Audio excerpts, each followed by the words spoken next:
GST ഇ-വേ ബില്ലുമായി ബന്ധപ്പെട്ടിട്ട് August 1 മുതൽ ഒരുപാട് പുതിയ അപ്ഡേറ്റുകൾ, മാറ്റങ്ങളൊക്കെ വന്നിട്ടുണ്ട് എന്നുള്ള രീതിയിലുള്ള ഒരുപാട് ന്യൂസുകൾ സ്പ്രെഡ് ചെയ്തിട്ടുണ്ടായിരുന്നു.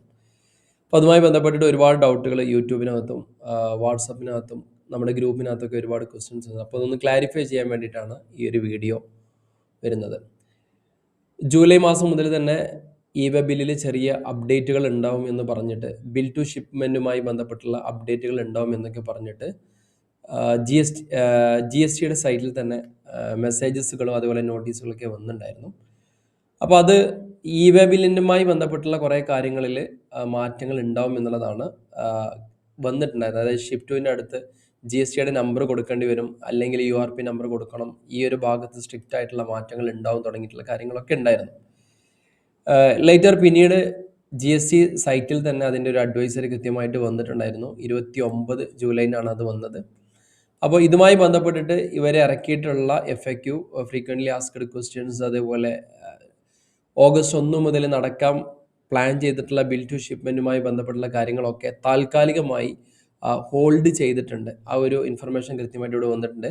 GST had earlier issued advisory dated 9th June 2026, 17th June 2026 regarding certain proposed enhancement to the e-way bill system with the scheduled date in 1/6. Detailed FAQ related these enhancement also be issued. ഇതുമായി ബന്ധപ്പെട്ടിട്ട് ജൂലൈയിലൊക്കെ അതിൻ്റെ ഇൻഫർമേഷനൊക്കെ frequently asked questions ഒക്കെ വന്നിട്ടുണ്ടായിരുന്നു. അപ്പോൾ താൽക്കാലം it's here by informed that the implementation of the above mention enhancement has been kept on hold until further notice. പുതിയൊരു updation വരുന്നത് വരെ അത് താൽക്കാലികമായിട്ട് ഹോൾഡ് ചെയ്ത് വെച്ചിട്ടുണ്ട്.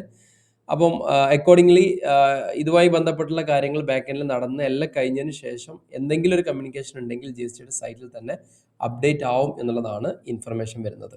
വരുമ്പോൾ ഇ-വേ-ബിൽ ഇത് എവിടെയാണ് എഫക്റ്റ് ചെയ്യുക എന്നൊക്കെ ചോദിക്കുന്ന ആളുകളുണ്ട്. ഇത് ഈ ഒരു ഷിപ്റ്റുവിൻ്റെ ഭാഗത്താണ്. ശരിക്ക് ഇവിടെ ഒരു പുതിയ കോളൊക്കെ വന്നിട്ട് URP എന്നോ GST നമ്പറൊക്കെ കൊടുക്കാനുള്ളൊരു കോളാണ് പുതിയത് വരാനുള്ളത്.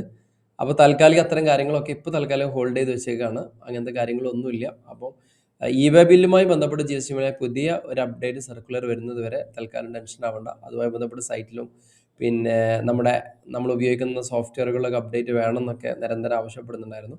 ചിലപ്പോൾ ഭാവിയിൽ അത് വരാനുള്ള സാധ്യതകളൊക്കെ ഉണ്ട്. പക്ഷേ ഇപ്പോൾ അതുമായി ബന്ധപ്പെട്ട കാര്യങ്ങളൊന്നും നമ്മൾ മുന്നോട്ടേക്ക് നോക്കേണ്ട ആവശ്യമില്ല. ഇത് കോമൺ ആയിട്ട് ഒരുപാട് ആളുകൾ ചോദിച്ച ഡൗട്ട് ആയതുകൊണ്ടാണ് പബ്ലിക്കായിട്ട് ഈ ഒരു വീഡിയോ ഇടുന്നത്. അപ്പോൾ ഇത് നിങ്ങളുടെ സുഹൃത്തുക്കൾക്ക് ആരൊക്കെയാണോ ഈ ഒരു ഡൗട്ടായിട്ട് വരുന്നവർക്ക് അയച്ചു കൊടുത്തു കഴിഞ്ഞാൽ താൽക്കാലികം അവരെ ആശ്വസിക്കാൻ വിടുക.